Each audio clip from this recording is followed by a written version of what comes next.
well-dressed man found dead on an Australian beach in 1948. No ID, no wallet, labels cut from his clothes. In his pocket, a scrap of paper torn from a rare book with 2 words, Tamám Shud, meaning the end. When police found the book it came from, they discovered a code written inside that no one could crack. His dental work wasn't Australian. His ears had a rare shape.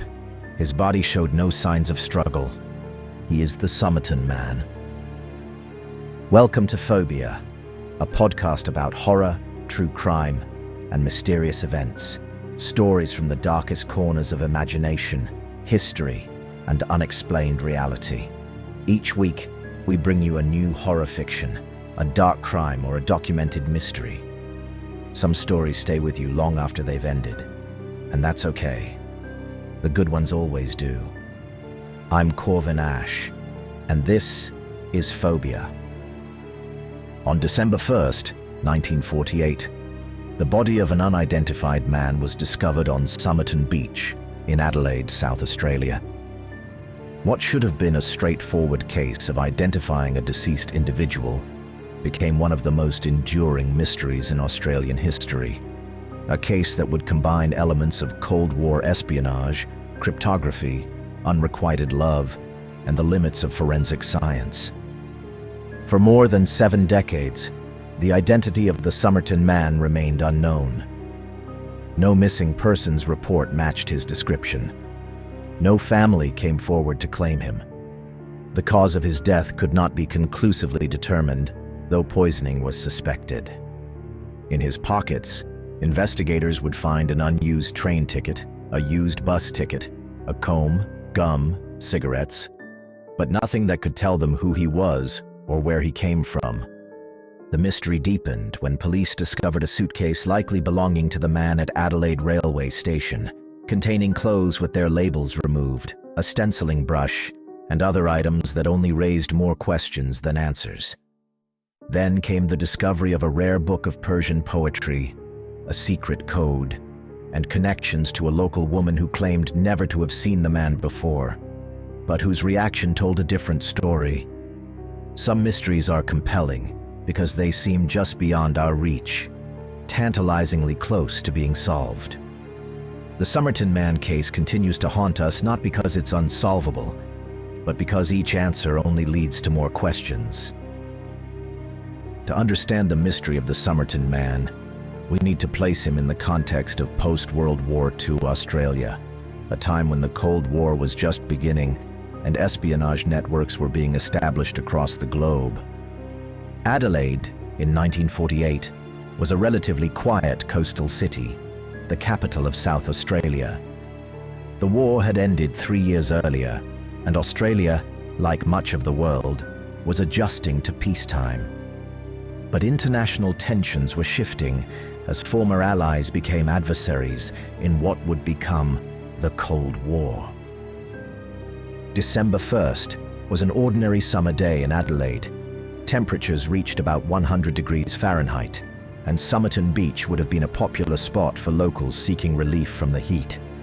Our story begins the previous evening, November 30th, 1948. Around 7 p.m., witnesses reported seeing a man resembling the Somerton Man on the beach. He was not alone. Several people recalled seeing him, but their accounts vary. A couple who had been sitting on the beach just 60 feet from where the body would later be found reported seeing a man carrying another man on his shoulders along the beach that night. They assumed it was just some friends who had been drinking. What happened between those sightings and the early morning hours of December 1st remains unknown. At about 6:30 a.m. on December 1st, John Lyons and his wife found the body while walking along Somerton Beach. The man was lying on his back against the seawall with his head slightly elevated. His legs were extended and his feet crossed. According to witnesses, he looked as if he might have simply fallen asleep while enjoying the beach. Particularly strange was the fact that despite the previous day's extreme heat, the man was wearing a heavy European-style suit, a brown and white striped double-breasted jacket, tie, but no hat. His shirt was white, He had a cigarette tucked behind his ear and another half-smoked cigarette resting on his collar. His positioning seemed almost staged, lacking the typical contortion of someone who had died naturally. When police arrived, they found no signs of violence or struggle. The man's shoes were unusually clean and appeared to have been recently polished, suggesting he hadn't walked far on the beach. This detail would later contribute to theories that someone else might have placed him there. In the man's pockets, police found an unused first-class train ticket, a used bus ticket, a narrow aluminum comb, a half-empty pack of chewing gum, an Army Club cigarette pack, and a box of matches. Notably absent was any form of identification. No wallet, no driver's license, no letters, nothing that could tell investigators who this man was. This lack of identification would prove to be just the first of many peculiarities in the case. The initial police assumption was that someone would soon report a missing person matching his description. The man appeared to be in his early to mid-40s, in excellent physical condition, about 5 feet 11 inches tall, with ginger-colored hair graying at the sides, blue eyes, and broad shoulders. One distinctive feature was his prominent calf muscles, developed like those of a dancer or runner. As the day progressed, and no one came forward to identify him, police began to suspect that this was no ordinary case. The autopsy, conducted by pathologist John Matthew Dwyer, revealed more puzzles than answers. The man's organs were congested with blood, his spleen was 3 times normal size, and his liver was distended. Yet despite these abnormalities, Dwyer could not determine a cause of death. He noted there was no evidence of violence and suggested that a toxic substance might have been the cause, possibly a barbiturate or a soluble hypnotic. However, tests for known poisons came back negative. The pathologist estimated time of death as around 2 a.m. on December 1st, though this was just an approximation. As days passed without identification, the case was escalating from a routine matter to something much more perplexing, and investigators had no idea that the strangest discoveries were yet to come. On January 14th, 1949, nearly 6 weeks after the discovery of the body, staff at Adelaide railway station made a discovery that would add another layer to the mystery. In the station's cloakroom was an unclaimed brown suitcase deposited there on November 30th, the day before the Somerton man's body was found. The suitcase contained a red checked dressing gown, a pair of red felt slippers, 4 pairs of underwear, pajamas, shaving equipment, a light brown pair of trousers with sand in the cuffs, an electrician's screwdriver, a table knife that had been fashioned into a sharp tool, a pair of scissors with sharpened points, a stenciling brush used by merchant ships for stenciling cargo, a thread card with orange thread that didn't match any clothing in the suitcase. Most tellingly, many of these items had their manufacturer's labels removed, just like the clothes the Somerton man was wearing when found. However, some items still had labels identifying them as from the United States, suggesting an American connection. One name tag remained partially intact, showing the name T. Keene, but authorities could not locate any missing persons with this name. The suitcase also contained a coat with stitching that appeared to be American in style. This, combined with the aluminum comb found in the man's pocket — aluminum combs were uncommon in Australia at that time — suggested that he might have been a foreigner, possibly American. By this point, the case had attracted significant public attention. On January 11th, the man's body had been embalmed as decomposition began to interfere with identification efforts. Plaster casts were made of his face and upper torso, and his fingerprints and DNA samples were taken, forensic standards that were quite advanced for 1949. Despite these efforts and unprecedented media coverage, no one came forward to identify him. This was particularly strange, given that missing persons are usually reported by someone — family, friends, employers. The Somerton man seemed to have no connections whatsoever. Then, in June 1949, almost 6 months after the body's discovery, a pathologist re-examining the man's clothing made the most cryptic discovery yet. In a fob pocket sewn inside the waistband of the man's trousers, a pocket so concealed that it had been missed in earlier examinations, was a tightly rolled piece of paper. On it were printed 2 words: Tamám Shud. An expert in Persian languages at the University of Adelaide identified this as a phrase meaning "it is ended" or "finished," from the final page of the Rubaiyat of Omar Khayyam, a collection of Persian poems popular in Australia at that time. Police launched a public appeal to find the book from which this page had been torn. Incredibly, a man came forward. He had found a rare first-edition copy of Edward Fitzgerald's translation of the Rubaiyat in the backseat of his car, which had been parked near Somerton Beach on the night of November 30th. The car had been unlocked, and he assumed someone had simply left the book by mistake. When examined, this copy of the Rubaiyat was missing precisely the words Tamám Shud from its final page. But there was more. On the back cover of the book was a seemingly random sequence of letters written in pencil. A group of 51 letters that do not mean anything in any language. This appeared to be some kind of code, one that has baffled cryptographers for decades. Below the code was a telephone number.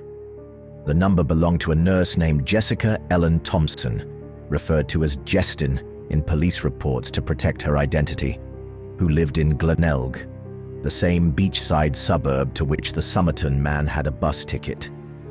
When questioned, Thompson claimed she had never seen the Somerton man before. However, when shown the plaster bust of his face, witnesses reported that she appeared shocked, as though she might faint, but continued to deny any knowledge of him. Thompson did acknowledge that she had given a copy of the Rubaiyat to a man named Alfred Boxall during World War II, when she was working at Royal North Shore Hospital in Sydney. For a brief time, investigators thought they might have identified the Somerton man as Boxall, until Boxall turned up very much alive, with his copy of the Rubaiyat intact, complete with an inscription from Thompson. The investigation was becoming more Byzantine by the day. Adding to the confusion, in April 1949, another unidentified body was found at Somerton Beach. This man, unlike the first, was quickly identified as 63-year-old Keith Waldemar Magnuson. Near his body was his unconscious 2-year-old son.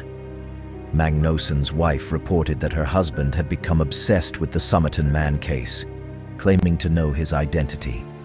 Shortly after making these claims, Magnuson disappeared with their son. Days after Magnuson's body was found, his wife reported being threatened by a masked man who warned her to leave it alone. She also reported strange phone calls and an attempt to abduct her son from the hospital where he was recovering. The question of whether these events were connected to the Somerton man case has never been resolved. In the absence of any conclusive identification, the Somerton man was finally buried on June 14, 1949, in Adelaide's West Terrace Cemetery. His headstone reads simply, "Here lies the unknown man who was found at Somerton Beach." The burial might have marked the end of the official investigation, but it was only the beginning of decades of speculation, amateur digging, and occasional breakthroughs that would keep the mystery of the Somerton man alive in the public imagination. A puzzle that continued to tantalize with its mix of Cold War intrigue, cryptic codes, and the fundamental question at the heart of all great mysteries. Who was he? In the decades since the Somerton man was found, theories about his identity and fate have proliferated. Each new generation of investigators brings fresh perspectives and, occasionally, new evidence to this enduring mystery. The most persistent theory is that the Somerton man was a spy. The timing, 1948, at the dawn of the Cold War, and the proximity to sensitive military installations like Woomera have made this a compelling possibility. The coded message, removed labels, and lack of identification all fit with espionage tradecraft of the era.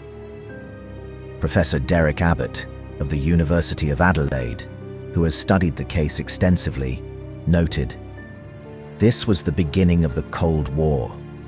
Woomera was a top-secret rocket testing range. The Russians were very interested in what was going on there." The cipher found in the Rubaiyat has been subjected to analysis by military intelligence experts, university mathematicians, and amateur cryptographers alike. Some believe it's an unbreakable one-time pad cipher, a technique used by spies where the key is used only once. Others suggest it might be the initials of words in a message, or even a list of racehorse betting odds. Jerry Feltus, a former detective who spent years investigating the case and authored the book The Unknown Man, favors a more personal theory. He suggests the Somerton man might have traveled to Adelaide to see Jessica Thompson, perhaps the father of her son Robin, born in 1947. This theory gained traction when it was noted that Robin had rare genetic features, notably ears without a clearly defined upper helix fold, similar to those of the Somerton man. In a 2010 interview, Thompson's daughter Kate revealed that her mother had told her she did indeed know the identity of the Somerton man, but had kept it secret. "She said to me she knew who he was, but she wasn't going to let that out of the bag," Kate told an interviewer. Both Thompson and her son Robin have since passed away, potentially taking crucial answers with them. Medical theories have also been proposed. The man's enlarged spleen and liver, along with the congestion of blood in the organs, could indicate poisoning, possibly by digitalis or ouabine, both plant-derived toxins that can be difficult to detect. These toxins can cause symptoms that mimic heart failure. Public reaction to the case has evolved over time. In 1949, in the wake of World War II, and with tensions between East and West mounting, the spy theory resonated strongly. The case was front-page news across Australia, with newspapers publishing the cipher in hopes readers might crack it. Public anxiety was heightened by the Cold War context and fears of foreign agents operating on Australian soil. As decades passed, the case became less a source of fear and more an enduring puzzle, a true crime mystery that attracted amateur investigators from around the world. Internet forums dedicated to the case have sprung up, with thousands of participants analyzing every detail. Media interest has remained remarkably consistent. In 2011, a Discovery Channel documentary explored the case. In 2013, the cipher was submitted to the American National Security Agency for analysis, but was deemed unbreakable with available information. Australian authorities have responded to continued interest with occasional reinvestigations. In 2011, the Attorney General of South Australia approved an exhumation request to extract DNA from the Somerton man's remains, though this did not proceed at that time. In May 2021, the Somerton man was finally exhumed for DNA analysis. South Australia Police Detective Superintendent Debray stated, "The technology available to us now is clearly light years ahead of when this case was first looked at." In July 2022, researchers led by Professor Derek Abbott announced that they had identified the Somerton man as Carl Charles Webb, a 43-year-old electrical engineer and instrument maker from Melbourne. This identification was based on DNA extracted from hair samples embedded in the plaster cast of the man's face and comparison with Webb's distant relatives. According to this research, Webb was born in 1905 in Victoria, Australia. He married Dorothy Doff Webb, née Robertson, in 1941. They had no children and appeared to have separated shortly before his death. Webb was known to be a bit of a loner, who enjoyed betting on horses, potentially explaining the coded text as racing odds. However, this identification has not been officially confirmed by South Australian authorities, and some researchers dispute these findings. If Webb is indeed the Somerton Man, many questions remain. Why were the labels removed from his clothes? What was the meaning of the code? What was his connection, if any, to Jessica Thompson? And perhaps most crucially, how did he die? Even with a potential name, the Somerton Man continues to guard his secrets. If the Somerton Man was indeed Carl Webb, why has no family ever reported him missing? Why go to such lengths to conceal his identity, removing labels from clothing, carrying no identification? And if not a spy, what was the purpose of the encoded message? The recent DNA findings, while potentially groundbreaking, have raised as many questions as they've answered. If Webb was simply an Australian electrical engineer, the elaborate nature of the mystery seems disproportionate. Why would an ordinary man be carrying a phrase from Persian poetry in a hidden pocket? How did he access a rare edition of the Rubaiyat, and why place it in a stranger's unlocked car? Perhaps the most persistent question is the cause of death. No poison was detected, yet the autopsy findings suggest toxic substances. Was it suicide? Murder? Natural causes mysteriously staged to appear otherwise? The possible connection to Jessica Thompson remains mysterious. Did she recognize him despite her denials? Was there a relationship between them? Her daughter's revelation that Thompson knew more than she admitted tantalizes us, with the possibility that answers existed, but are now beyond reach. The aftermath of the case extends beyond the mystery itself to its impact on forensic science and popular culture. The preservation techniques used on the Somerton Man were advanced for their time, enabling DNA extraction more than 70 years later. The case has inspired novels, plays, operas, and countless articles, becoming part of Australia's cultural landscape.